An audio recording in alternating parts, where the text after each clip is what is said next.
Paulo Figueiredo, welcome to the Dennis Prager Show. Thank you, Dennis. Thanks for having me. It is so eerie. Everyone, of course, which is the point, watching or listening to that, thought you were talking about Donald Trump and the United States, and you were talking about Brazil. I tell you, one of the few constants on earth is the left. If you know the left in Brazil, you know the left in Peru, the left in America, the left in France. The left is the left. The left has more in common than Catholics do with one another, or Protestants or Jews certainly. The left, you know what they stand for: destroying that which is good. It's just a uniform issue. What is the appeal to those in Brazil who do vote left? What do they believe? That they will get benefits from the government? What do they believe? Most of them in Latin America do believe they'll get something back from the government. I think that's the main characteristic of the left in Latin America, which is the main difference, that he used to be more populist than the American left, but that's arguably.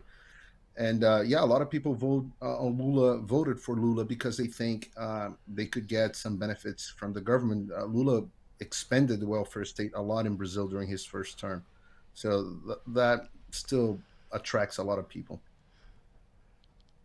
This it cannot be stated how important this realization must be to people.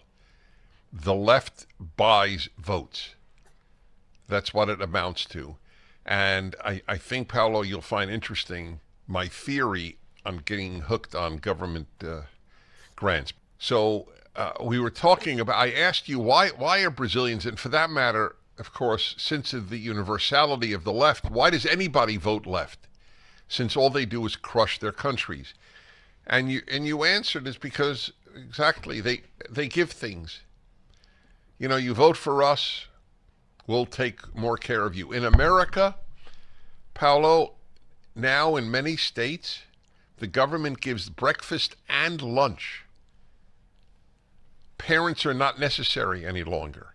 The state will feed children in the country. And so I just want you to react to my theory that getting off government benefits is harder than getting off heroin. Well, definitely, and in some states the government give housing as well. So you get the house and you get the food and you get, and now a lot of people are talking about the universal basic income, which everyone will get money. So yeah, that's the appeal of the left.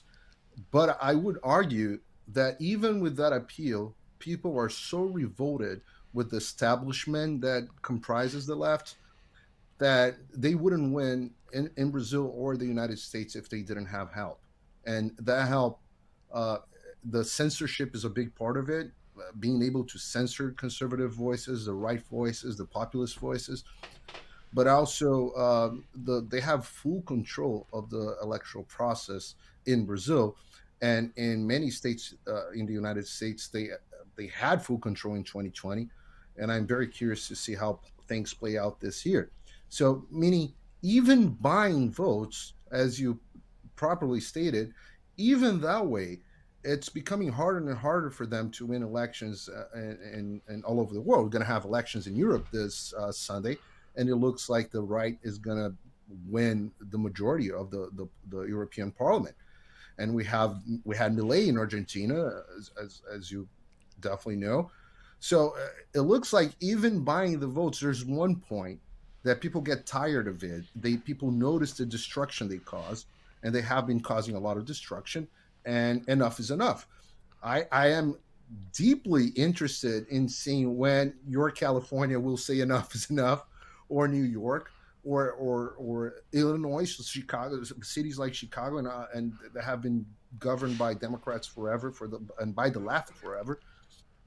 So I mean that wouldn't be possible what happened in Brazil and what's happening in the United States wouldn't be possible without certain things in place. And when you see the connections between the two countries, it started looking more and more like a conspiracy theory, but it's actually true. You were talking about George Soros earlier today.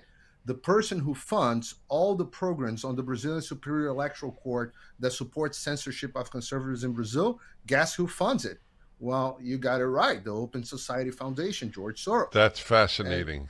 Boy, and so it, my it description of him as evil was accurate. Go ahead. I'm sorry. no, I mean you were absolutely accurate. I was listening to what you were saying about him, and it's funny because I testified in the U.S. House of Representatives a couple of weeks ago about the situation in Brazil, and the the the ranking member of the committee was Democrat, of course.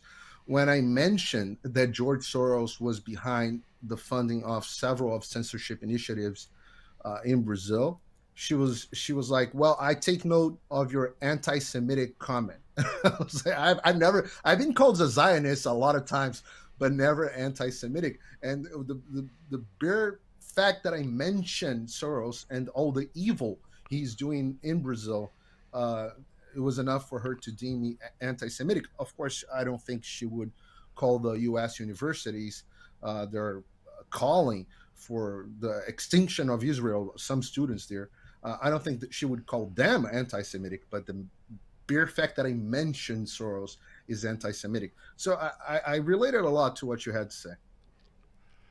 That is some story. Well, you're a living verification, proof of what I said. You attack Soros, the left says it's anti-Semitic. By the way, so I'm a Jew and I'm a practicing Jew and I attack Soros, but it doesn't matter. In the state of Louisiana last week, the superintendent of education said the schools can use PragerU materials in their classrooms, and PragerU was declared by the Democrats of the Louisiana Senate on 5 different occasions anti-Semitic. I'm a Jew, and the two people who run it are Jews. It doesn't matter. It's gaslighting. Of course, this is obviously gaslighting. Ben Shapiro are the anti-Semitics, and the American universities and George Soros are the defenders of freedoms. It's This is gaslighting. This is the definition of gaslighting.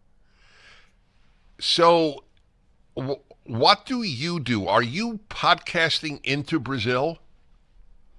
Yes. So I don't have a Dennis Prager show, although I have been watching the Dennis Prager show for many years and influenced me a lot.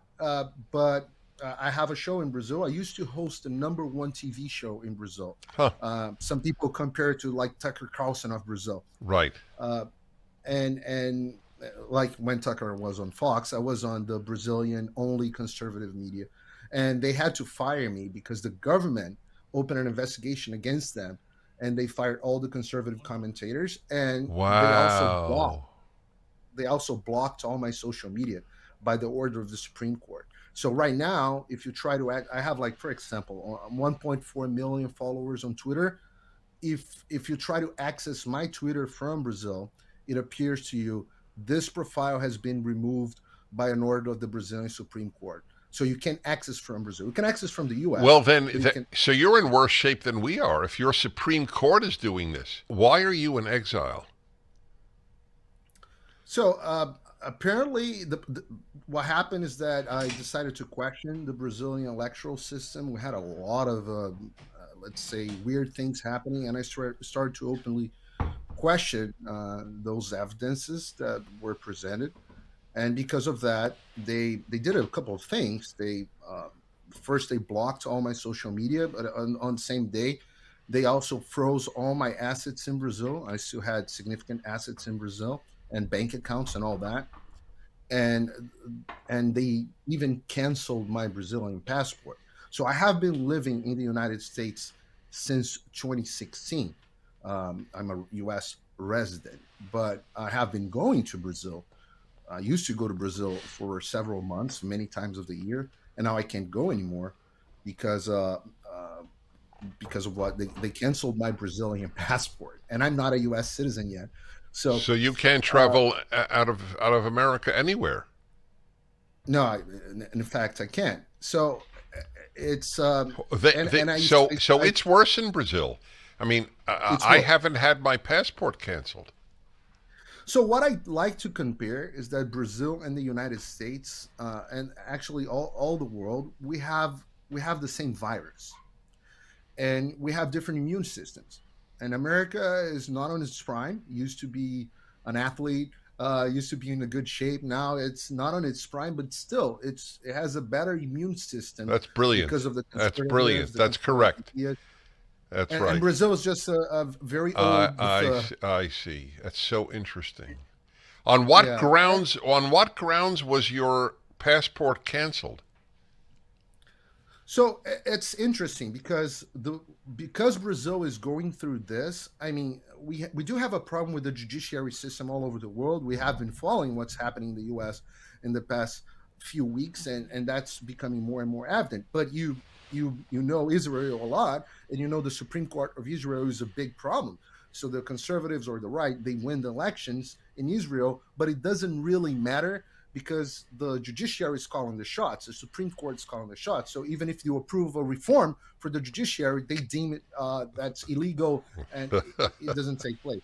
So in Brazil, we live kind of like a little bit of the both of both worlds. What's happening in Israel, but also the Supreme Court of Brazil invoke them to I themselves get it. I special get it. All powers right. to persecute people. Uh, I have to have you on again, and I'd love to meet you Okay? personally.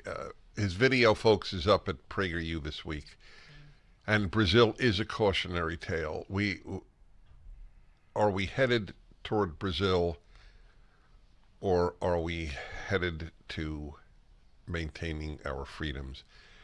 You're a special man. I thank you for all your work. Well, thank you, Prager.